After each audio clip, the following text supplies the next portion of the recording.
કામ તો અત્યારે એમનું જ છે ને, એ સામે લઈ જાય ને આપે છે, સામે લઈ જાય અને આપે છે. ભાજપ પેલા લોકોએ લીધું જ નથી. હા, પેલા લોકોએ લીધું જ નતું, નાલ્યું નથી.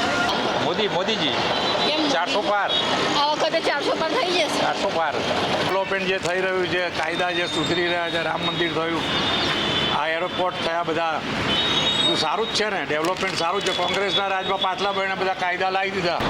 હાલમાં લોકસભા ચૂંટણી 2024ના 2 તબક્કાના મતદાન સંપૂર્ણ થઈ ચૂક્યા છે અને એક અઠવાડિયા પછી ગુજરાતમાં 7 મેના રોજ મતદાન યોજાવાનું છે અને બીજી બાજુ ક્ષત્રિય આંદોલન પણ પૂરજોશમાં ચાલી રહ્યું છે. તો આપણે ગુજરાતીઓ પાસેથી પૂછીશું કે 7 મેના દિવસે જે મતદાન યોજાવાનું છે તેમાં કેવો માહોલ સર્જાશે અને ગુજરાતમાં કેવી પરિસ્થિતિ રહેશે. તો ચાલો જાણીએ તેમની પાસેથી.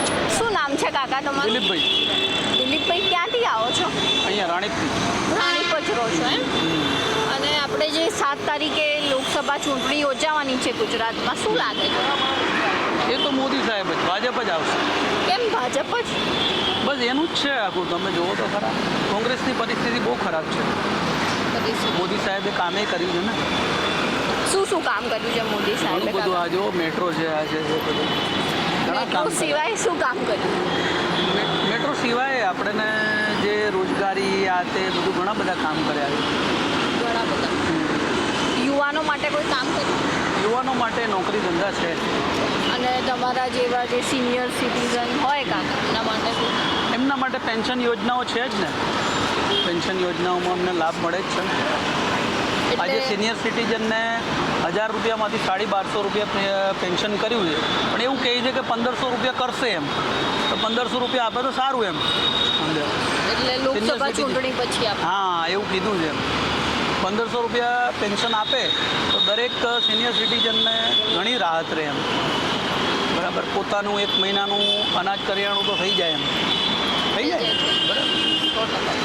અને કેટલા વર્ષ થયા કાકા તમને? મારે 55. તો તમે કોંગ્રેસ ને ભાજપ બંનેને જોઈએ? બંનેને જોયા છે. તો સૌથી સારું ટાઈમ હોય ને. સારું કામ તો અત્યારે એમનું જ છે ને, એ સામે લઈ જાય ને આપે છે, સામે લઈ જાય અને આપે છે. ભાજપ પેલા લોકોએ લીધું જ નથી. હા, પેલા લોકોએ લીધું જ નતું, નાલ્યું નથી. એટલે કોંગ્રેસે લીધું નથી ને આપ્યું નથી. એવું એટલે ભ્રષ્ટાચાર બી નથી કર્યો અને યોજનાઓ બી નથી. અને ભાજપ ભ્રષ્ટાચાર કરે છે, બધું કર્યું. શું નામ છે કાકા તમારું? અશોકભાઈ, અહીંયા જ રાણીપ જ રહો છો? અને બસની રાહ જોઈને ઊભા છે? ક્યાં જવાનું? મારે જવાનું કાટલોડિયા. શું વ્યવસાય કરો? હું અહીંયા મોલમાં જ નોકરી કરું છું. અચ્છા, મોલમાં જ નોકરી કરો. આપણે 7 તારીખે મતદાન યોજાવાનું છે ગુજરાતમાં, તો કઈ પાર્ટી સારું કામ કરે? મોદીજી કેમ 400 પાર, આ વખતે 400 પર થઈ જશે? 400 પાર. ગુજરાત પેક જ છે. 26માંથી 26 ગુજરાત? બિલકુલ. કેમ 26માંથી 26? મોદી કામ બોલે છે. શું કામ? 370, રામ મંદિર, બધા કામ એને, રોડ બોર્ડ બધું માણસો. 370 ના રામ મંદિર તો છે કાકા, પણ રોજગારી માટે શું કર્યું? કારણ ઘણો માણસોનું આજે આટલી બધી જે આજે યુપીની અંદર જુઓ, હા, યુપીની અંદર કેટલું એ થઈ ગયો, પલટો થઈ ગયો. ઉત્તર પ્રદેશમાં યોગીજી આવ્યા પછી યોગી જ છે, એવા જ જોઈએ. હિન્દુત્વ માટે લડવા. મેન વસ્તુ હિન્દુત્વ છે અત્યારે.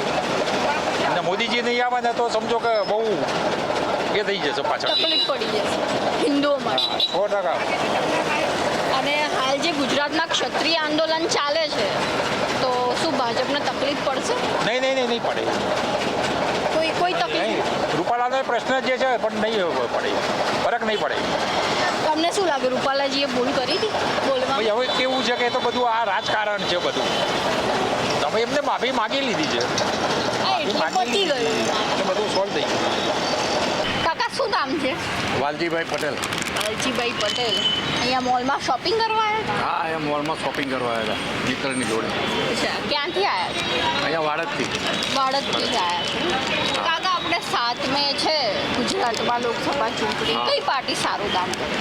અહીંયા તો ભાજપ જ છે અને ભાજપ ઓવરઓલ આખા વર્લ્ડમાં જોવા જાઓ તો ભાજપ સિવાય કોઈનો વોટ અપાય નહીં, એવું મારું માનવું છે. કેમ? ભાજપની કામગીરી સારી છે ઓવરઓલ, કોંગ્રેસ કરતાં સારી છે. કોંગ્રેસ કરતા? હા.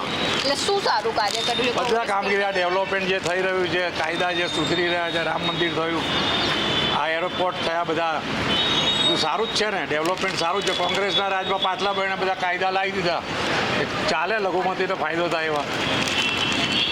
એટલે ભાજપે બધાને ફાયદો કરે એવા કાયદા લાવ્યા. ફાયદા એટલે ઓવરઓલ પબ્લિક માટે જે સારું હોય એ કામગીરી કરી છે. ડેવલપમેન્ટ ઇન્ફ્રાસ્ટ્રક્ચર છે, બધું દેખાઈ આવે છે. એટલે ભાજપને જ વોટ કરો. ભાજપને જ વોટ કરે. અને ક્ષત્રિય આંદોલન હાલ ચાલી રહ્યું છે તો એની અસર પડશે ભાજપ પર શું લાગે એ તો બહુ ખબર નથી, આપણે ગયા નથી ક્યાંય, પણ થોડા ઘણા અંશે પડે ખરી. પડશે એટલે વોટ બેંકમાં પડશે. પડે. બાબુભાઈ આપણે 7 તારીખે છે લોકસભા ચૂંટણી, શું કહેશો? કહેવાનું તો શું છે ને, હવે વોટિંગ તો કરવા જવું જ પડશે. અધિકાર છે, બરાબર. બાબા સાહેબે અધિકાર અમને અપાયો છે તો વોટ તો કરવો જ પડશે અમારે. કોઈ બી ના આપીએ. તો કઈ પાર્ટી સારું કામ કરે? પાર્ટી તો હવે ત્રણેય હરકી છે, બરાબર. અત્યારે શિક્ષણ છે ને ખાડે જતું રહ્યું છે. શિક્ષક પેલું શું કહેવાય એને, ખાનગીકરણ થઈ ગયું છે. ફી લોકો વધારે લેવા માંડ્યા. છોકરાને ધંધો ભણાવવા, કરી દીધો. હા ધંધો. અને ધંધો. પાછું છોકરાઓને ભણાવવા તો કઈ રીતના, મ્યુનિસિપાલિટી સ્કૂલ ઘણી ખરી બંધ થઈ ગઈ. શું વ્યવસાય છે તમારો કે હું જોબ તો કરો છો? ને કશું નથી કરતો અત્યારે, તો આંટા મારું ફરું. આમ કરો છો. કશું તો કોઈ એકે પાર્ટી સારું કામ નથી. ના, એ તો પાર્ટી તો હવે બેન ત્રણ સારી છે, બરાબર. પહેલાં કોંગ્રેસ સારી હતી, હવે ભાજપ સારી, આપ બી સારી. અત્યારે આપ સારું કામ કરે છે એટલે બેનિફિટ કદાચ આપને રહી. આપને બેનિફિટ રહેશે એમ ભાજપ બી છે. અમિતભાઈ તો અહીંયા જીતી જ જવાના છે. અમિત શાહ હા, અમિતભાઈ. અને આપને કોંગ્રેસનું તો ગઠબંધન છે. હા, એ તો ગઠબંધન એટલે હવે કોઈ કશું કહેવાય નહીં. આપનું કયા બેઠક ઉપર લાગે છે? એ તો હવે એટલું બધું નોલેજ તો છે નહીં. અત્યારે ધંધો જ નથી તો પછી ક્યાં દોડું, શું કરું? કામ એટલે આટલું રોજગારી જ નથી. હા, રોજગારી જ નથી તમારી.